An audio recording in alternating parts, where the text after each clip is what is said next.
made out of bricks and concrete, but also how a house can be converted into a home.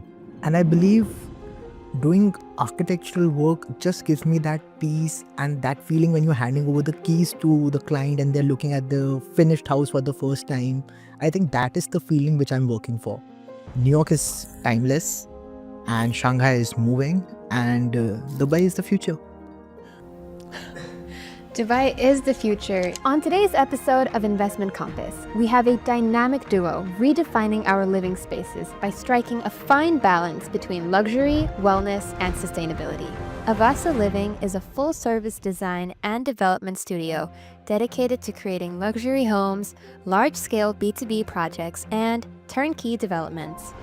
They bring with them a combined expertise in architecture, interior design, bespoke furniture, and project management to deliver spaces that align with modern aesthetics, energy efficiency, and Vastu principles. Please join me in welcoming Mr. Mayank Sabharwal and Mr. Bhavya Arora, co-founders of Avasa Living.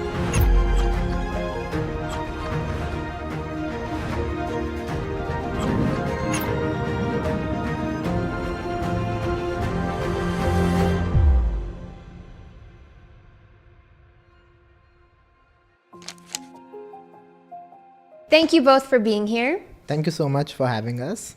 Pleasure, Saloni. Let's start with your personal stories. Mayank, you bring sharp business acumen and 25 years of experience to Avasa Living. Could you share a little bit about what made you start this business? Sure. So I've spent most of my professional life building spaces, systems, and experiences for the people to interact. And I've been a dreamer in my mind always.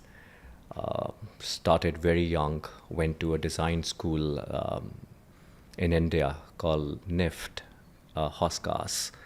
And, the creativity, the design thinking, I thought was an aptitude which came naturally to me. After completion of my education in design, I got into the lifestyle business, my family business of garment exports. We've been the first breed of garment exporters out of India for high fashion women's wear. And the journey started there. And when the family, wanted to kind of build a portfolio for wealth, the asset class which organically comes to any Indian family is real estate. And so it was very organic how my father used to kind of involve me with acquisition of lands, building factories, warehouses, offices for our business, and then personal real assets, our farmhouse, our home where we lived, and we've of course made multiple of them. So the journey started like that, and I thought that my heart and the creative bend of my mind was about creating these beautiful aesthetic influenced spaces which were not just made out of bricks and concrete, but also how a house can be converted into a home. So the eye for detail, which I learned very quick in my younger years, helped me to get that initial traction from friends and family of how they used to visit us, for occasions, festivals, and all of that, and praise how the place where we lived, where we worked, caught their eye, and they wanted something similar for them.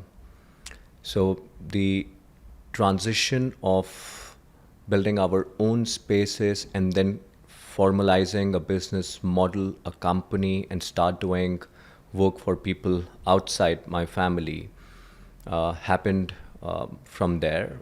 Just a few years after I started my journey. And then, of course, it has caught on, and people have appreciated, liked the work we did.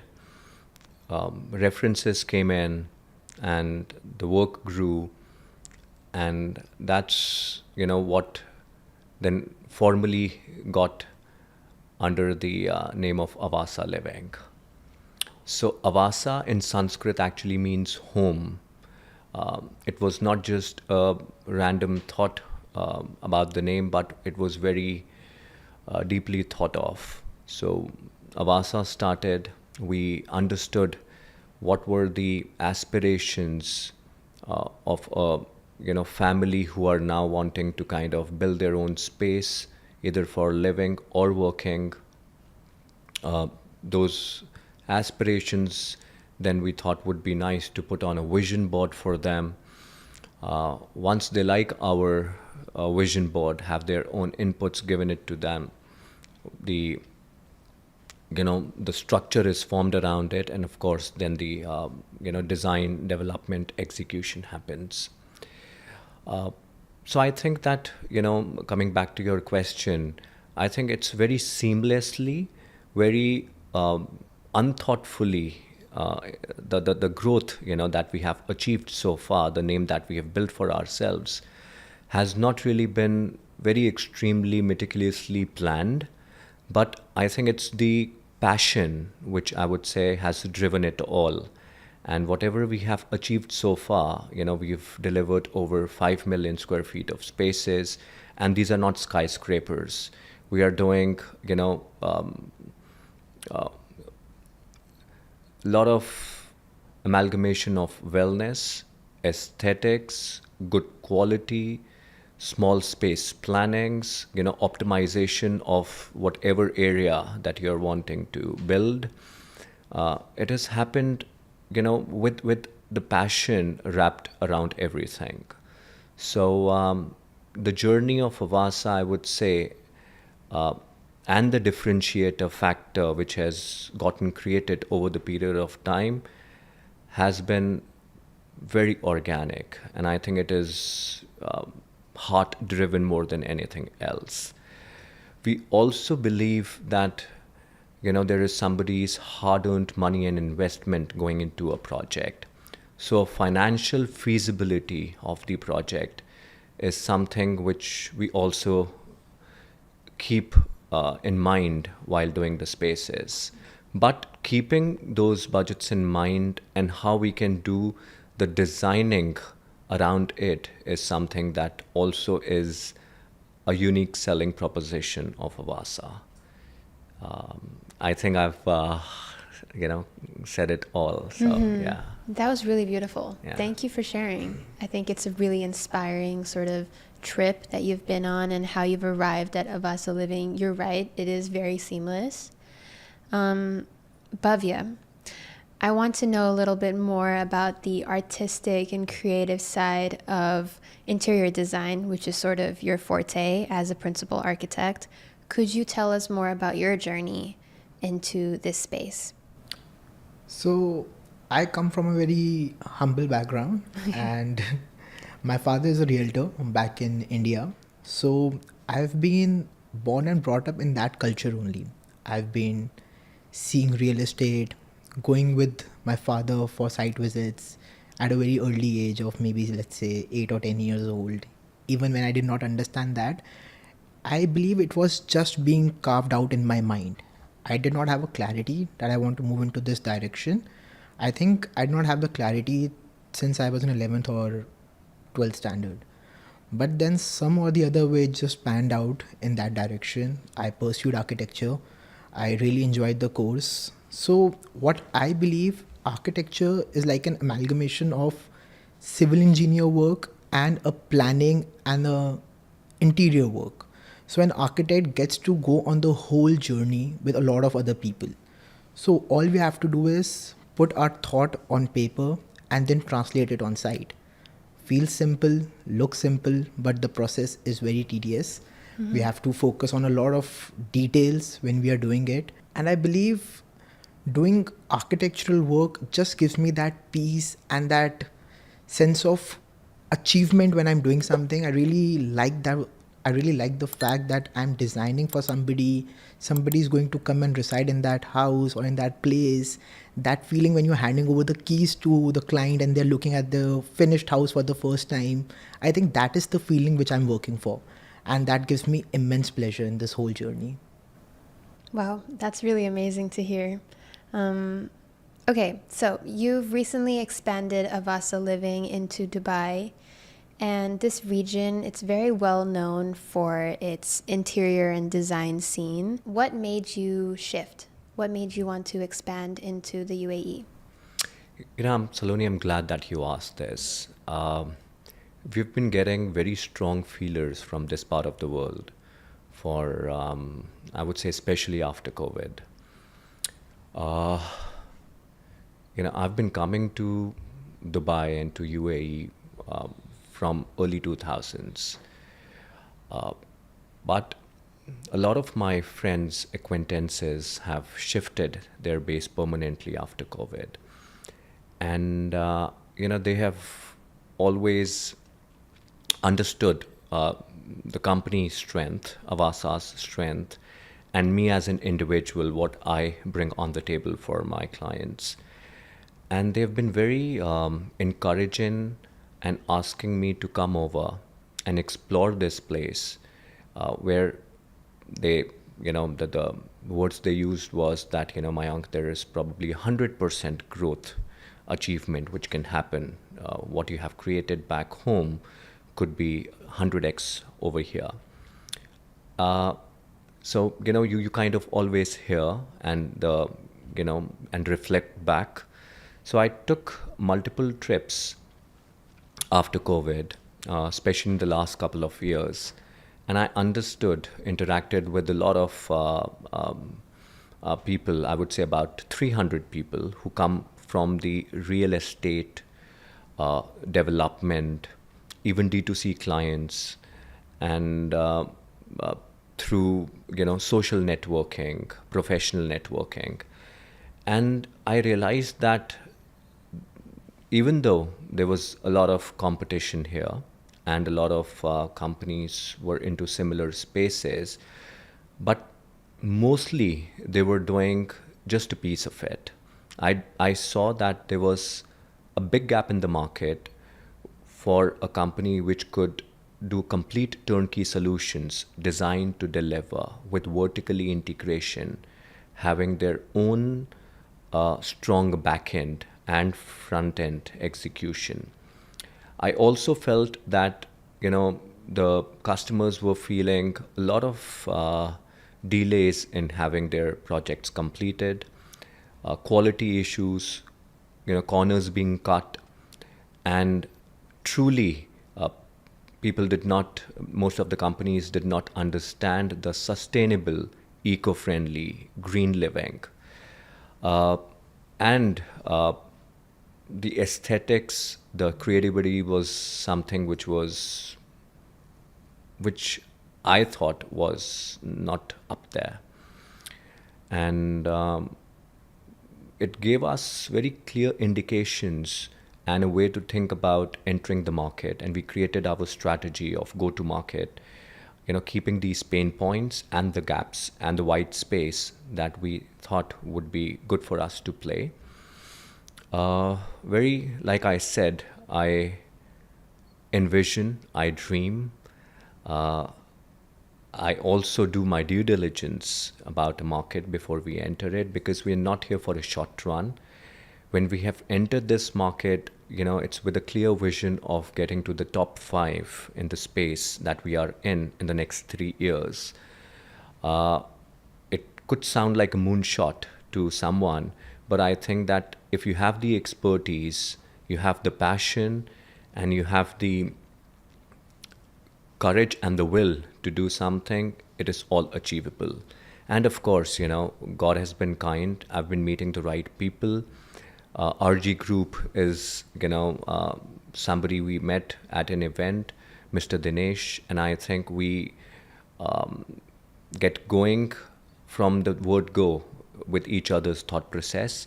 And here we are now strategically putting our synergies together on projects which are getting onboarded. Uh, so I see that there is enough and more work room um, for people who are wanting to deliver and execute as per the aspiration of the customer. And that's what brings us here and gives us the clarity of how we are going to consolidate and get to the top tier in the market. Absolutely. I think you have a very strong vision, and I'm excited to see what's in store for Avasa Living. People often draw comparisons between the skylines of Shanghai, Dubai, New York.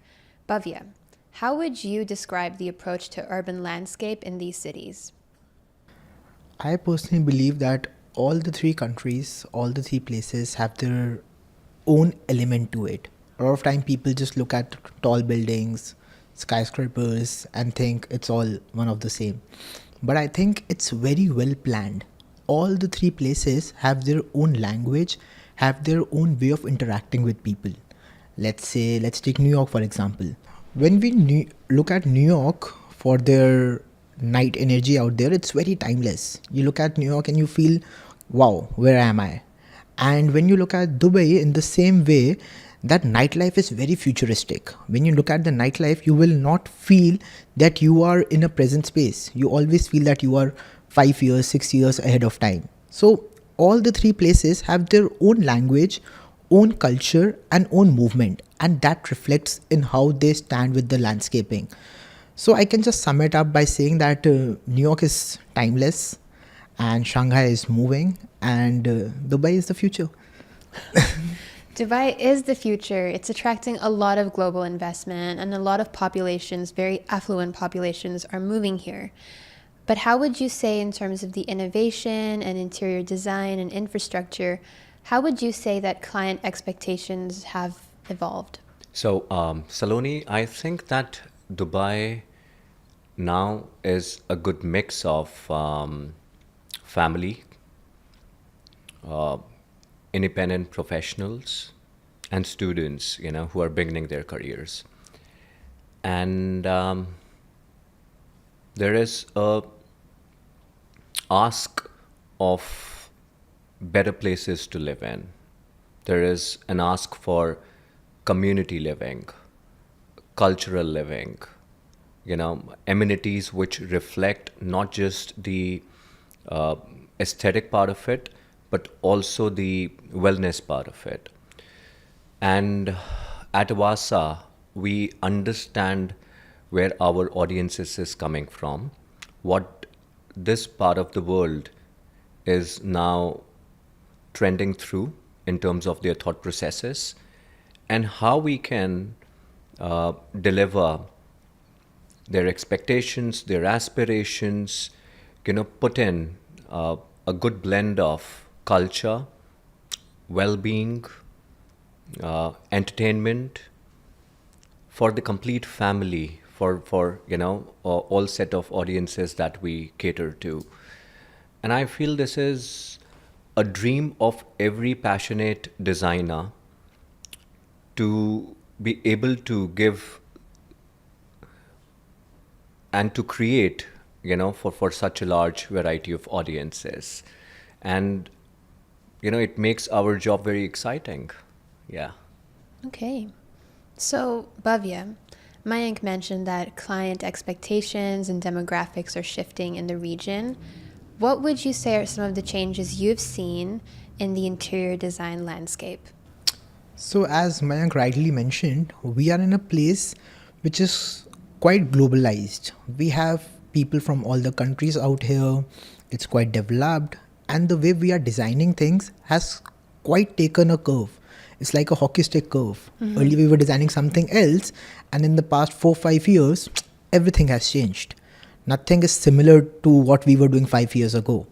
And some basics are obviously the same. They will stay intact, I think, for the next 100 more years. But the implications and how we are designing it has evolved a lot.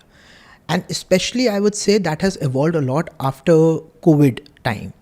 A lot of people realized the importance of living at home. A lot of people realized the importance of staying with the family, staying connected together.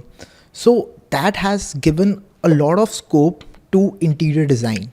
And I think that need for staying at home with family is the reason that interior design has evolved a lot.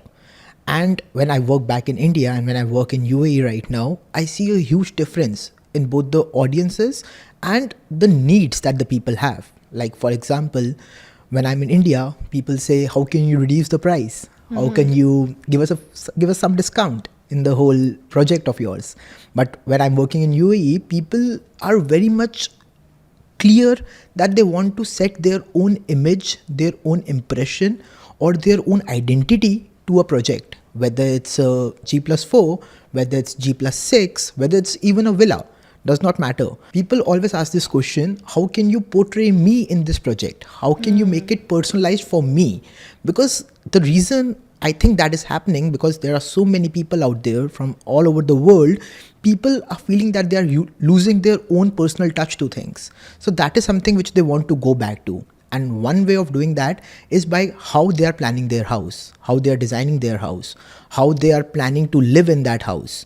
So that gives a personal touch to somebody, and that is how design is evolving. Earlier, it was a similar thing: 1 BHK, 2 BHK, 3 BHK, same houses which were catering to a mass audience. But now people want personalization, and that personalization comes with our planning: what we can do to them, what we can do for them, how we can make the house sustainable for them, how we can focus on those nitty gritties and those details that can make their house be theirs, not just brick and mortar. So that is something which has evolved a lot, and that is something which I'm seeing a lot in UAE lately, and I think that is the future.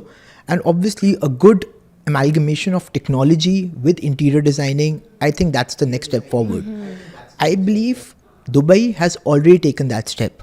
It's just running faster and faster towards that. And back in India, I think they're yet to take that step. So that is a huge difference. When we are designing, we feel that in India, people just want to plan the space. In UAE, people want to plan the space as per them, as per what they do, as per how they live their life.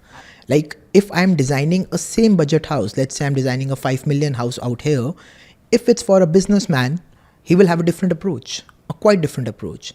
If it's a realtor out here, he will have a different approach. If it's a corporate person, a quite different approach. And that is the occupations. But when you come to geography, we'll design something different for a person from US. We'll design something way different from a person for a person from Europe. And from India, obviously, we design in a different way. And similarly for Pakistanis, all the other people out there. So we have to focus on a lot of different segments when we are designing in UAE. We cannot be nonchalant and we cannot be very comfortable that this is what we design. No, we have to keep it evolving every day for the right audience, or else people won't accept what we are doing. It is very true that people have spent more time at home with the pandemic, and so the spaces we live in matter more now. The energy flows inside a space. I'm familiar with the principles of feng shui, and I'm sure many people are, but you mentioned to me before that you incorporate the principles of vastu. Could you share a little bit more about this? So I think that we come with that unfair advantage, Saloni. Okay. We understand that subject matter. We are expert at it. We have team dedicated to that.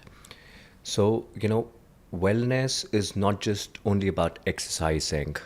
I think it starts from the very basics of the direction of sun, the energies of wind, water, air, earth, and how we kind of constitute all of this into the Vastu Chakra, as we call it in India. And it's not a myth, it's a science. It's a science-based, method. And how we can then start building up the design elements in sync with these basics intact is something which I feel gives that vibration, that positivity to the family who resides and occupies the space. Okay.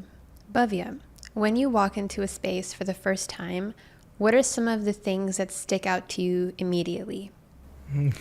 That's quite an interesting question because whenever I enter a space, I'm always looking at how it is planned. I would have done this better. I could have done that better. Or, oh, this is something which I did not think of when I walked in the space. So every time I'm entering a space, I'm judging it. I'm being very judgmental about how the space is working, how it is interacting, how the person who has designed the space thinks. So yes, it adds on a lot of value. And as Mayank rightly said, that we come with an unfair advantage of Vastu. So whenever I enter a space, I look at the compass wheel, that where am I entering from? Where are the energies flowing? How I can plan the space better by keeping this Vastu intact. As you mentioned about Feng Shui, that you're very aware of Feng Shui. So what exactly is Feng Shui? Feng Shui and Vastu just go hand in hand. Yeah. These are just two different terms for two different cultures.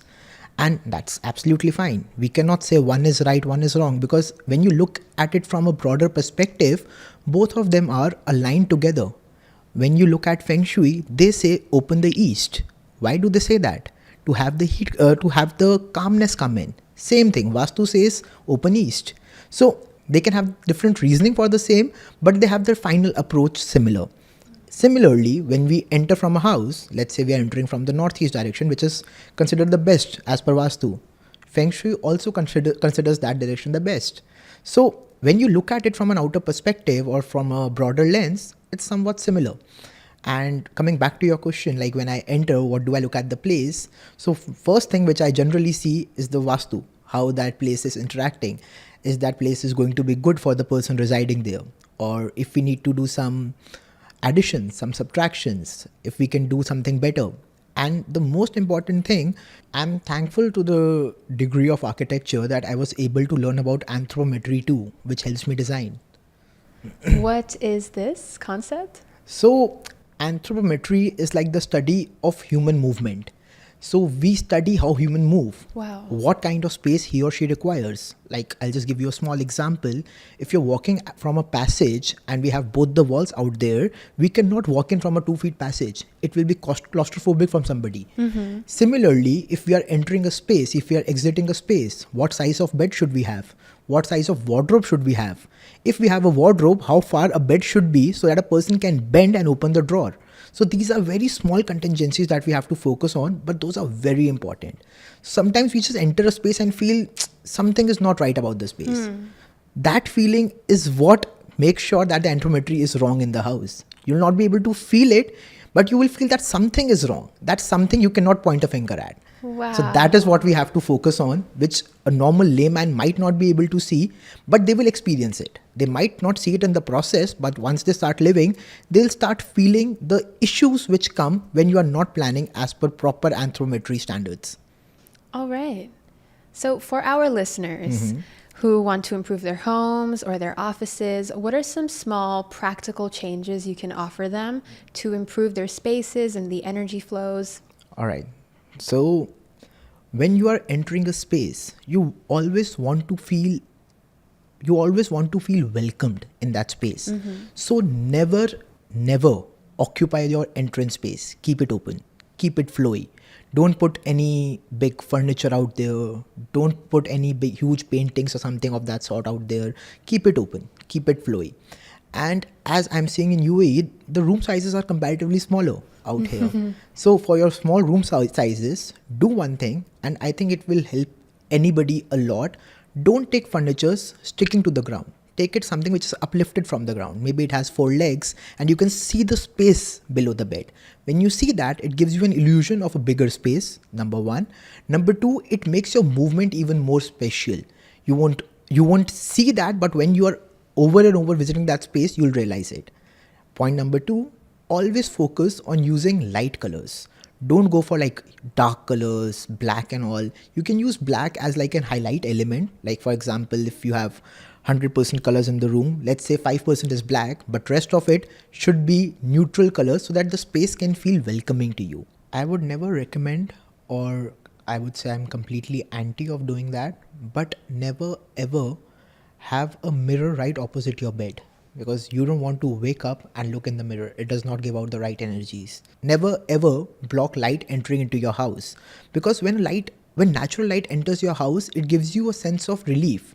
It gives you a sense of freshness. And a lot of times I see people blocking the windows by some huge furniture, maybe a big fixture which they bought for crores or lakhs of money out there. So don't do that. It won't help your house. It won't make you feel good in that house. It won't give you the right energies in the house. And one of the most important point, don't block the cross ventilation. If you have a scope of cross vent, keep it open, keep it continued so that that cross ventilation can happen and give you the right energies in the house. And one quick Vastu tip which I would like to give, never ever sleep with your head in the north direction. It is not meant for that.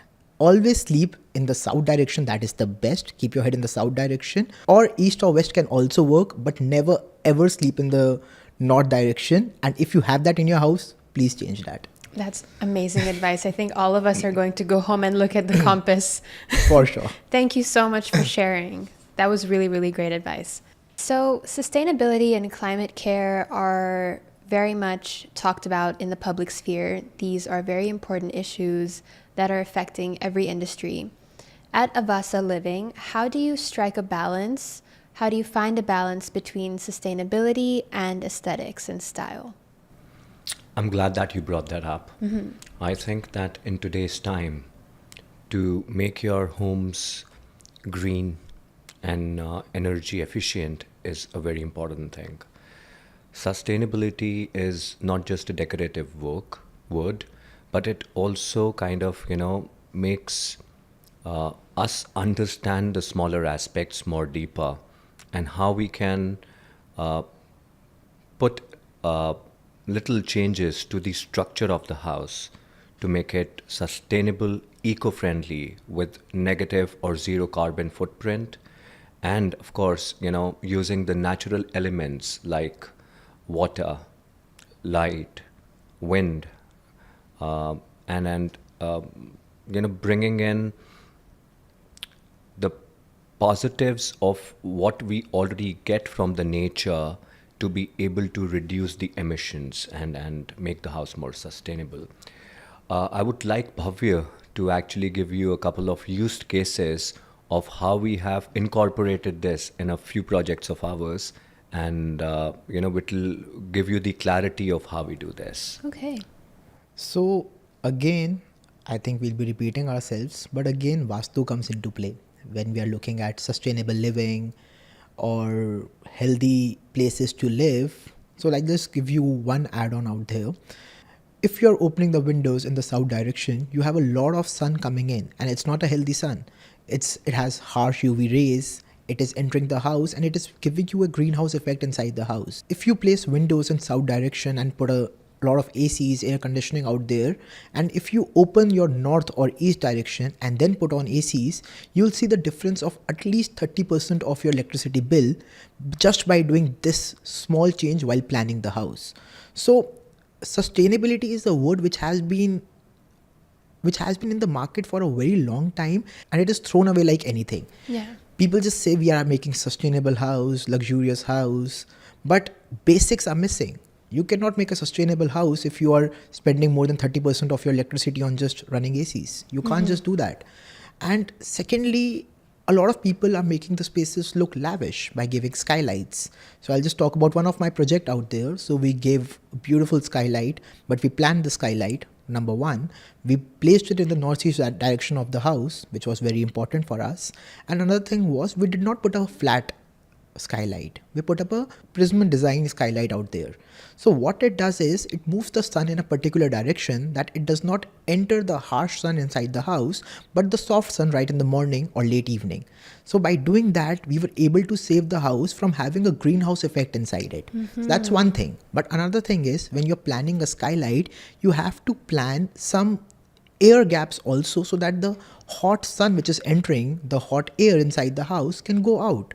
Most of the time people forget to do that. They look at the design, it looks fancy, they do it. But what happens then, even if it is in north or east direction, sun is still entering the house.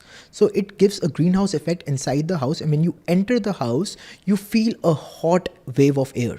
And that is not good, number one. And in extreme situations, especially in country like Dubai, where in May or June people are not even able to survive in this heat, there can be a lot of glass breakages also, because it will create that greenhouse effect, and once the hot air has to leave the house, it will find its source, and once it finds its source, it will break the glass and move out of there. So it can be quite alarming. And point number 2, when you are designing all these things, you have to be very careful of what places of the house you are designing in. So let's say if the light is entering like very harshly and it is falling on a, let's say, crystal glass or something, and the refraction is making the light even harsh. So if it points at a furniture or something, It could burn. Exactly, it could burn. So it can have such devastating effects out there that we cannot even think of. So smart planning comes there. Sustainable living comes there. I'll also talk about a commercial project which we did. So the founder had a very clear vision that I don't want it to be looking commercial. I don't want people just sitting out there working in a particular scheme of work. I don't want that to be happening. It was a decent size of space, around 5,000, 5,500 square feet, and he had around 120, 125 employees out there. And he had a very weird wish, I would say, that he wanted to address all of the people at one time.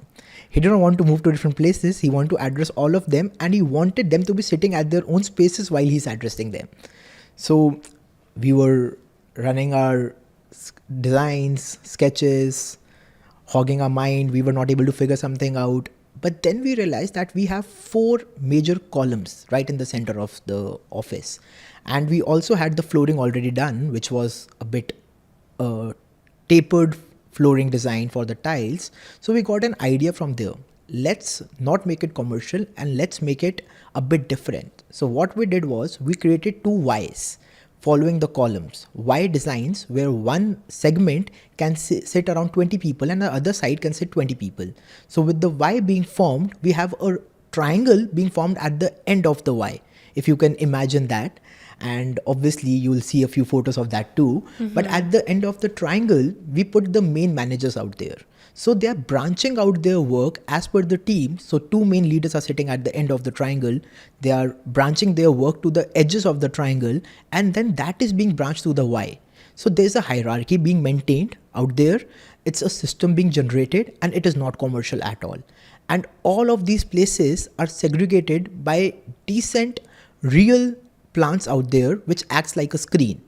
And one more review which I got from the client, which we did plan, but we did not share it with the client. We wanted him to come us with that review, which was that we placed so many different people in that particular area that when he's talking to different people, when he's standing out there just like 5-7 feet nearby, the people sitting at their tables or at the chairs are not able to listen to it because of the frequency difference happening at a level of 4 feet and a level of 5.5 or 6 feet. So he's very happy that even when I'm scolding my employees, rest of the employees can't hear that. Yeah. So he realized that once he shifted to the office, once he started using that space. So that is what we do. Sustainable living is not just about putting in plants anywhere and everywhere, not just by opening windows, getting all the light in. You have to choose the right light. You have to choose the right plant. You have to choose the right place. That is what sustainable living and smart living is.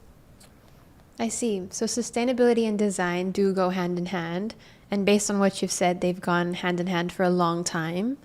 I'm sure that a lot of young entrepreneurs, young designers are listening to this conversation and finding it very inspiring, the work you are doing, the work you have done.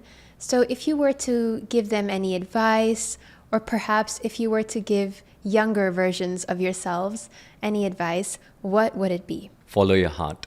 So, Saloni, I think that we humans have tendency of sometimes overthinking and making things complicated. I would advise my younger self and people who are now aspiring to build their careers and, in a phase of choosing their life paths is very simple, that you need to be a dreamer, be passionate about what you believe in, follow your heart, and discipline and determination is more important to be able to get the results. The heart takes you on the right path, but to be able to reach your milestone, achieve your goals in life, you need to be determined, cut the noise, don't care what people have to say, and of course, bring in discipline. It's not about just working long hours. It is also about, how you are kind of manufacturing your day, putting right amount of hours at the right amount of aspect which is required in your work. And once you are able to bring that discipline, not just for your mind, but also for your body, because, this goes hand in hand. Look at your physical improvements along with your mental improvements, your work improvements. I think nothing is unachievable. Yeah. Wonderful. And Bhavya, what about you? I think Mayank has covered a lot of what I wanted to say, but I would just say trust the process. There's someone out there looking out for you. You just work hard, trust the process, and you will reach your destination, obviously, but don't be lost in the process. Because what I have done in that time, I always feel that I was so lost in the process that I did not enjoy the process going forward and was just looking at the destination. So destination will come, but do enjoy the process. Have that one outing with your friend. Don't miss out on everything while you are developing yourself. You will be able to do that. God is kind. He'll be with you. Just be focused on what you want and just run towards that. Thank you so much, Mayank. Thank you so much, Bhavya. I've had a wonderful time chatting with you. This has been such a great conversation. Thank you for having us, Saloni. It was a pleasure being here and to be able to put our thoughts and, speak our mind and heart out. I think this is a land of opportunities, and I'm glad that we've been given this opportunity to build Avasa and make difference to, people's life. Thank you so much for having us. It was really nice being on this podcast with Money Patrol, and I think we had a lot of fun while talking about our lives. Of course, it's our pleasure. At Money Petrol, we are always striving to bring you the most interesting stories from the people who are shaping the Gulf's future, one conversation at a time. So don't forget to subscribe to our channels and follow us on social media. Until next time, ciao!